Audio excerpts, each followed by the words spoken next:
صلى الله عليه وسلم والمعصومين الأئمة عليهم السلام لا يوجد مرجع أعلى على الإطلاق. وأقول للتاريخ إننا في عهد الإمام السيد محمد باقر الصدر كنا مجموعة من الناس وأنا واحد منهم، رحم الله من توفاه وحفظ الله من بقي حيا. نحن اخترعنا هذا المصطلح في النجف، اخترعنا مصطلح مرجع أعلى. وقبل مرحلة الستينيات لا يوجد في أدبيات الفكر الإسلامي الشيعي هذا المصطلح على الإطلاق.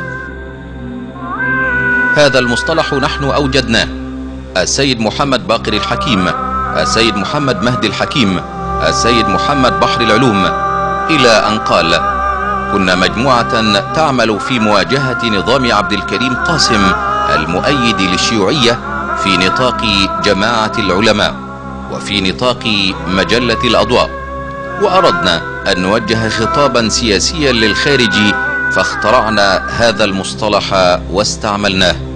وآسف لأنه أصبح مصطلحا رائجا وهو لا أساس له على الإطلاق. وكي تتضح الصورة أكثر فأكثر نأخذ نماذج حية من الواقع الشيعي المعاصر لتنصيب أكبر المرجعيات الشيعية. أن والدي ما كان يريد المرجعية ولا يؤمن بها، ولكن فرضت عليه في ظروف معينة، غشوه حتى قبلها. جاءوا به ليكون مرجعا شكليا يعملون باسمه، ينهبون الأموال ويصدرون الفتاوى الفاسدة ويعملون مع الحكام الظالمين محليا وعلى نطاق دولي، يعملون مع الأمريكان باسم المرجع. هذا الشيء تم أيام والدي ولا زال في هذه الأيام. ولربما يكون المرجع مثل والدي ما يدري أولاده شو يسوون. ربما يكون اليوم السيد السيستاني آية الله العظمى الذي أنا لا أعرفه ولا شيء أصلا، ناس يقولون هذا نسيب السيد الخوي، ما أدري هذا شغل ماخذ أختي وأنا ما أعرفها، يا أختي هاي. وإذا ما انتقلنا إلى جهة الشرق أكثر، إلى إيران، مرشد الثورة الإيرانية آية الله علي خامنائي المتولي لمنصب ولي الفقيه، أعلى منصب في إيران، رجل رقم 1 في إيران، لم يكن يوما من الأيام عالما ولا حتى طالب علم مقتدر. يقول الشيخ الشيعي ياسر الحبيب المستشار العام لهيئة خدام المهدي الشيعية مجيبا على سؤال عن خامنائي: ولم ينصب المذكور في هذا المقام سوى نفسه ومن سيطر عليه وتحالف معه من أعضاء ما يسمى بمجلس الخبراء في إيران، وهو مجلس فاقد للشرعية، ولم يثبت أن من سبقه قد استخلفه، فهو مجرد ادعاء من وصلوا للسلطة بعد ذلك، كما لم يكن للشعب الإيراني المظلوم دورا في هذا التنصيب إطلاقا، بل لقد فرض عليه قسرا دون ما اختيار منه.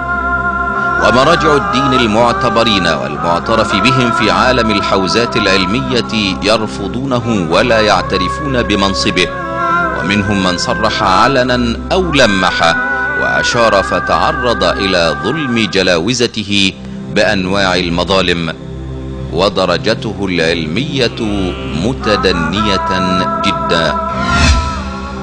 وإذا ما حطت رحالنا بمدينة النجف في العراق لنذهب إلى أعلى مرجعية شيعية هناك، علي السيستاني.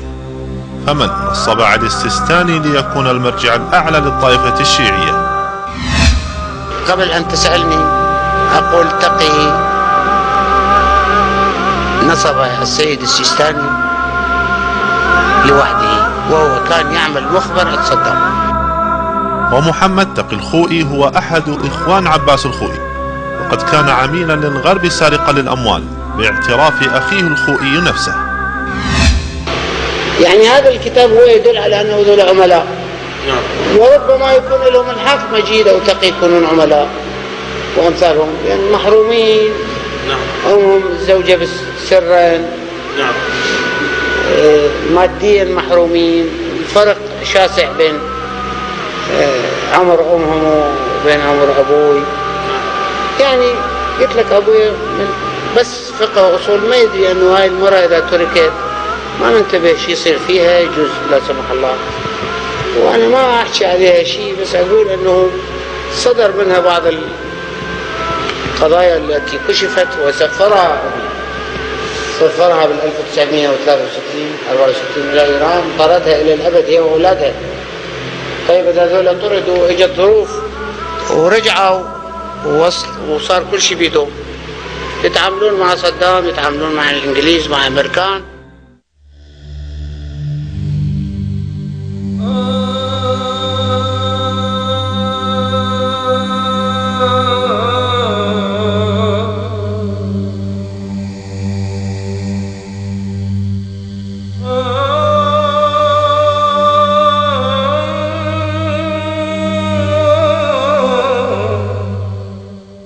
السيستاني طبعا هو الحقيقة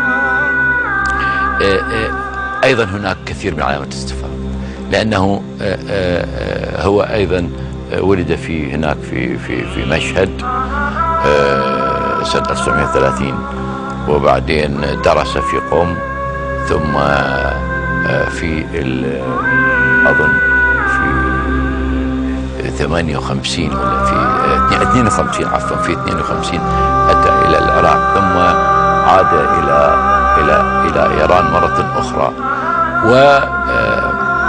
ويقال أنه أيضا أمر بأن يعود إلى النجف الأشرف. وكان هناك يعني أيام فترة عبد الكريم قاسم وفترة الشيوعيين كان يتواجد هناك، وبقي صامتا، لا أحد يسمع صوته ولا أحد يعرفه في الحقبة الماضية إلا الدائرة الضيقة. ولكن أيضا عاد سنة 71، ولما تم ترحيل العديد من الأصول الإيرانية إلى خارج العراق وتحديدا إلى إيران، هو لم يرحل. هذا أيام نظام البعث السابق، لم يرحل من أرض العراق، وهذا الشيء الغريب. السيستاني هذا معروف أن مالية الخوئي، مالية ومؤسسة الخوئي المالية في لندن، من أموال الأخماس وما يسمونه الحقوق الشرعية، بلغت مليارات. وحسب الفقه الشيعي هذه المالية ترجع إلى المرجع اللي بعده، يعني تؤول وليس إلى أولاده. لكن تشوف المفارقة، مؤسسة الخوئي هذه رجعت إلى أولاده. لماذا؟ لأنه عبد المجيد الخوئي بحث عن مرجع يوافقه على أن تبقى المؤسسة بيده حتى يصنع منه مرجع، لأن عندهم أموال بالمليارات، وبواسطة تأثيره بتلك الشبكة العالمية اللي حدثنا عنها ابن الخوئي نفسه. فلم يوافقه إلا السيستاني، لم يوافقه على ذلك إلا السيستاني. ولذلك أنا كل الشيعة